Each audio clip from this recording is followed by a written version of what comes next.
చేసేటువంటి ఒక నీచత్వానికి వాళ్ళ దిగజారితే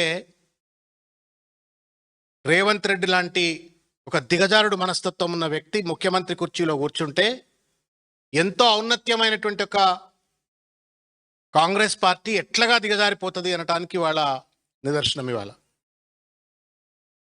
కనకపు సింహాసనంబుపై శునకంబు బోలినట్టు అన్నట్టుగా ముఖ్యమంత్రి అయిన తర్వాత కనీసం భాషలో సంస్కారం లేకుండా పేగుల భాష, కనుగుడ్లతో గోటీలాట భాష, లాగుల తొండల భాష, తల్లులను వదిలిపెట్టే, పిల్లలను వదిలిపెట్టలే, అమ్మాయిలను వదిలిపెట్టలే, అబ్బాయిలను వదిలిపెట్టలే, ఎవరిని వదిలిపెట్టకుండా చిల్లర మల్లర భాష వినియోగించి అదే రాజకీయం అన్నట్టుగా కొనసాగిన రేవంత్ రెడ్డి గారి నేతృత్వంలో ఇవాళ గాంధీ భవన్లో ఆఖరికి క్షుద్ర పూజల నేపథ్యం అంటూ ఇవాళ ప్రతిపక్ష పార్టీలపైన దాడి చేస్తూ ఉంటే ఎంత దిగజారిపోయింది వాళ్ళ కాంగ్రెస్ పార్టీ అని చెప్పని బాధతో ఇవాళ నేను ఈ పత్రికా సమావేశాన్ని పెడతాను. ఆ వేదిక మీద కూర్చొని వాళ్ళ క్షుద్ర పూజల గురించి మాట్లాడిన సామా రామ్మోహన్ రెడ్డి గారు, యువకుడు, రేవంత్ రెడ్డిని మెప్పియడం కోసమో లేకపోతే రేవంత్ రెడ్డి ప్రాపకం కోసమో ఇటువంటి మాటలు మాట్లాడితే ఆ అబ్బాయి లాయర్, ఈజ్ యువకుడు, ఈజ్ యంగ్ లాయర్, మంచి భవిష్యత్తు ఉన్నటువంటి ఒక నాయకుడు, అద్దంకి దయాకర్ ఒక ఉద్యమకారుడు, కనీస సంస్కారం లేకుండా, రాజకీయ హేతుబద్ధత లేకుండా, సామాజిక హేతుబద్ధత లేకుండా ఇష్టం వచ్చినట్లుగా ఇవాళ చిల్లర మల్లరగా మాట్లాడితే రేవంత్ రెడ్డి ప్రాపకం ఏమైనా వస్తే రావచ్చేమో, అది కూడా నీటి మీద బుడగే, ఎందుకంటే వాడకదొబ్బి పక్కన పెడతాడు.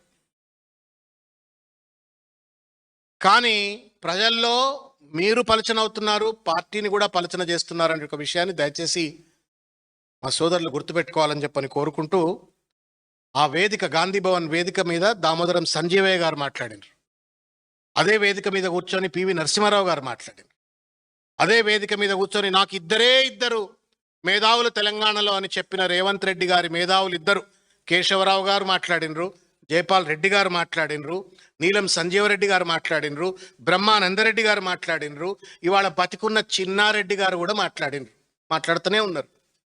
దానికి ఒక ప్రామాణికత కలిగినటువంటి ఒక గాంధీ భవన్, అది గాంధీ గారు వచ్చిన భవన్, అది గాంధీ గారు వచ్చి అక్కడ కూర్చున్న భవన్, అది ఆ మొత్తం అందుకే దాన్ని గాంధీ భవన్ అని చెప్పనంటారు. ఇవాటికి కూడా గాంధీ సంబంధించినటువంటి ఒక సంస్థ వాళ్ళు కార్యకలాపాలు వెనుక నడుపుతారు. అటువంటి ప్రామాణికత కలిగినటువంటి ఒక ఆఫీస్లో సెక్యులరిజం అనే పదాన్ని రాజ్యాంగంలో పొందుపరిచినటువంటి వాళ్ళు ఒక మత యొక్క నమ్మకాలపైన, విశ్వాసాలపైన దాడి చేస్తూ ఒక నాయకుడి వ్యక్తిత్వ హననం కోసం కోటాను కోట్ల మంది యొక్క హిందువుల యొక్క నమ్మకాన్ని, విశ్వాసాన్ని వాళ్ళ గాయపరిచేటువంటి రీతిలో మాట్లాడటం ఏం న్యాయం అవుతుందో పెద్దలు మహేష్ గౌడ్ గారు సమాధానం చెప్పాలని చెప్పి నేను కోరుతా ఉన్నాను. Because you are the PCC president, you are head of the Gandhi Bhavan. ఇదేం సైంటిఫిక్ రేషనల్ ఇది? క్షుద్ర పూజలు చేస్తే వర్షాలు పడవా? మరి ఏం పూజలు చేస్తే వర్షాలు పడతాయి? ఆ మధ్య రఘువీరారెడ్డి గారు అగ్రికల్చర్ మినిస్టర్ ఉన్నప్పుడు, రాజశేఖర రెడ్డి గారు ముఖ్యమంత్రిగా ఉన్నప్పుడు ఆయన మేఘమదనాలను చేసిండు, ఆయన చేసి వర్షాలు కురిపించిండు అని చెప్పని మనకు కొంత చరిత్ర చెప్తున్నది. మీరు హరీష్ రావు గారు క్షుద్ర పూజ చేస్తే వర్షాలు పడలేదని చెప్పని ఎవరిని అగౌరవపరుస్తూ ఉన్నారు ఇక్కడ? మీరు హరీష్ రావు గారిని మీరు ఎట్లా గౌరవించారో అగౌరవపరుస్తూనే ఉన్నారు. హిందూ దేవతలను అగౌరవపరుస్తూ ఉన్నారు మీరు. ఇవాళ అమ్మవారిని గౌరవపరుస్తూ ఉన్నారు. సిగ్గునలా అన్నం తింటున్నారా మీరు? మానవత్వం ఉందా? అసలు మీరు హిందువులా? అసలు మీరు హిందువులా? శివతత్వం గురించి మీకు అవగాహన ఉందా? ప్రకృతియే శివశక్తి స్వరూపం. ఒక శక్తిని పట్టుకొని పూజలు చేస్తే ఆ శక్తి అట వర్షాలు రాలేదు అని చెప్పని చిల్లర మల్లరగా మీరు మాటలు మాట్లాడుతున్నారు అంటే మీ సంస్కారం ఏంది? మీ సభ్యత ఏంది? మీ సైంటిఫిక్ రేషనల్ ఏంది? మీ కాన్స్టిట్యూషనల్ అడ్హరెన్స్ ఏంది అని చెప్పని నేను అడుగుతా ఉన్నాను. ఇదే నా కాంగ్రెస్ పార్టీ సంస్కారం? ఇది రేవంత్ రెడ్డి సంస్కారమా? రాహుల్ గాంధీ సంస్కారమా? సమాధానం చెప్పమని చెప్పి నేను కోరుతా ఉన్నాను. బీఆర్ఎస్ పార్టీ పూజలు చేసింది. కొత్తగా తాగుడు మూతల పూజలు చేయలే. తెలంగాణ బాగుపడాలని, సబ్బండ వర్గాల తెలంగాణ ప్రజల సుఖ సంతోషాలతో ఉండాలని, తెలంగాణ రాష్ట్రాన్ని సాకారం చేసుకోవడం కోసం ఇదే తెలంగాణ భవన్ వేదికగా చండీయాగం చేసిన చరిత్ర కేసీఆర్ గారిది. తదనంతరం దేశంలో ఇంతవరకు ఎవరూ చేయనటువంటి ఒక అత్యంత పవిత్రమైన అతిపెద్ద శతాయుత చండీ యాగం ఏదో అంటారు, పెద్ద యాగం. భారతదేశంలో ఎవరు చేయనంత పెద్ద యాగం నిర్వహించింది. ఎవరి కోసం అది? ప్రజల బాగోగు కోసం, ప్రాణాల్ని త్యాగం చేయటం కోసం సిద్ధపడ్డారు.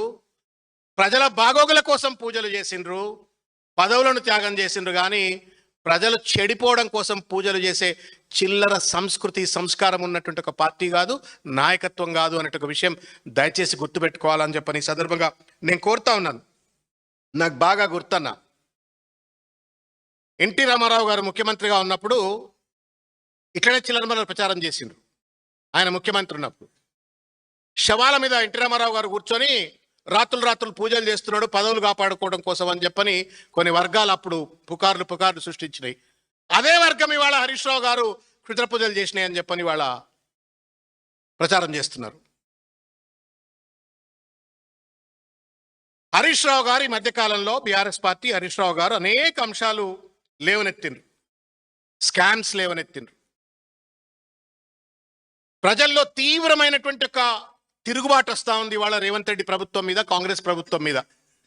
ఇంత చేతగాని దద్దమ్మలకు మనం ఓటేసినమా అని చెప్పని ప్రజలు వాళ్ళ ఒక పక్కన బాధపడుతున్నట్టు పరిస్థితుల్లో క్రిమినల్ వేస్ట్ అని చెప్పని యువకులను అగౌరవపరుస్తారు, ఫీ రీంబర్స్మెంట్ ఇవ్వమంటే బ్లాక్మెయిల్లకు పాల్పడతారు, రైతులకు పండించిన ధాన్యాన్ని కొనమంటే చేత కాదు, సంపద సృష్టించే తెలివి లేదు, 6 గ్యారంటీలు ఏవి అంటే సమాధానం చెప్పరు, పెన్షన్లు ఏమైనా అంటే సమాధానం చెప్పరు, నిరుద్యోగ భృతి అంటే సమాధానం చెప్పరు. చిల్లర మల్లరగా పార్టీ వేదికగా ఒక పబ్లిక్ పాలసీని ప్రజెంట్ చేసి ప్రజలను మెప్పించి ఒప్పించేది పోయి ప్రతిపక్ష పార్టీ నాయకులు క్షుద్ర పూజలు చేస్తున్నారని చెప్పని అదేదో గొప్ప పనులు చేస్తున్నట్టుగా కాంగ్రెస్ పార్టీ గాంధీ భవన్ వేదికను వాడుకొని వాళ్ళ మహేష్ గౌడ్ గారి యొక్క నేతృత్వంలో, రేవంత్ రెడ్డి నేతృత్వంలో పత్రికా సమావేశాలు పెడతా ఉన్నారు. సిగ్గు, ఇట్స్ అన్ ఇన్సల్ట్. సర్వమంగళ మాంగళ్యే శివే సర్వార్థ సాధికే శరణ్యే త్రయంబికే దేవి గౌరి నారాయణి నమోస్తుతే. అమ్మవారి పూజ ఇది. మూకాంబికాదేవి ఎవరామె? 3 అమ్మల మూల స్వరూపం మూకాంబికాదేవి. శివశక్తి ఆమె. ఆ శక్తి దగ్గరికి కుటుంబ సమేతంగా హరీష్ రావు గారు పూజకు పోతే క్షుద్ర పూజలకు పోయిండ్రని మాట్లాడటానికి నోరెట్లా వచ్చిందా? ఆమె నోరు పడిపోతుంది. అమ్మవారిని అపహాస్యం చేసి పనికిరాని రాజకీయాలకు ఎవడు గుంజినా నేను శాపాలు పెడుతున్నాను కాదు, ఇది సత్యం, తథ్యం. ప్రకృతికి వ్యతిరేక. ప్రకృతి అమ్మ అంటే ప్రకృతి, శక్తి అంటే ప్రకృతి, మూకాంబిక అంటే ప్రకృతి. ప్రకృతిని నువ్వు ఇవాళ రాజకీయాల్లోకి లాగి చిల్లర మల్లర ప్రచారాలు చేసి ఆ ప్రకృతి తల్లికై పూజలు చేస్తున్నట వర్షాలు పడతలేవంటే తెలంగాణ ప్రజలకు ద్రోహం చేస్తుందట అని చెప్పని తల్లిని అపహాస్యం చేస్తూ అవగౌరవపరుస్తూ ఉంటే మీ నోళ్లు పడిపోతాయి. పదవులు దేవుడెరుగు తరిమి కొడతారు. హిందుత్వాన్ని అగౌరవపరుస్తున్నారు, హిందూ తల్లులను అగౌరవపరుస్తూ ఉన్నారు.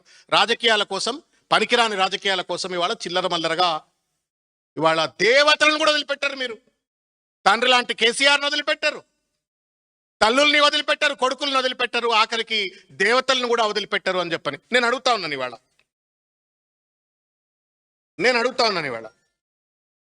ఈ ఫోటో చూడు రేవంత్ రెడ్డి. నాకు తెలుసు రామ్మోహన్ రెడ్డి ప్రెస్ మీట్ పెట్టతే నీకు చెప్పకుండా పెడతాడని నేను అనుకోవట్లేను.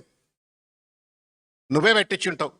అమెరికాలో ఉన్న అద్దంకి దయాకర్తో మాట్లాడించినా లేకపోతే రామ్మోహన్ రెడ్డితో మీరు ప్రెస్ మీట్ పెట్టించినా I don't know whether that press meet has a collective consensus of the cabinet. Mahesh Goud గారికి తెలిసి పెట్టినో పెట్టలేక తెలియదు. కానీ ఇది విజయ్ ఎక్కడికి పోయిండు? కొల్లూరు మూకాంబికా టెంపుల్ సిల్వర్ స్వాట్ టు డేటీ అని చెప్పని అక్కడేదో ఆయన గిఫ్ట్ ఇచ్చిండ్రు అని చెప్పని పూజ ఇది. మరి ఈయన కూడా క్షుద్ర పూజలే చేసిండా మూకాంబిక అమ్మవారి గుడి దగ్గర? రాహుల్ గాంధీ పక్కనే కూర్చుంటున్నాడు కదా విజయ్ దగ్గర. మీ మద్దతుతోటే ఇవాళ అధికారంలో ఉన్నాడు అని చెప్పబడుతున్నటువంటి ఒక విజయ్ మూకాంబిక అమ్మవారి దగ్గర పోయిన రేవంత్ రెడ్డి హరీష్ రావు గారి నిన్నమన్నెట్లయితే పోయినరో విజయ్ గారు కూడా అట్లే పోయింది. మరి ఏమంటా ఉన్నావు? ఈయన కూడా క్షుద్ర పూజ చేసిండ సమాధానం చెప్పమని నేను కోరుతా ఉన్నాను. అన్న, షిమోగా ప్రాంతం, షిమోగా ఆదిగురు శంకరాచార్యులు తిరగాడినటువంటి ఒక గడ్డ అది, ఆ ప్రాంతం అది. ఆ ప్రాంతంలో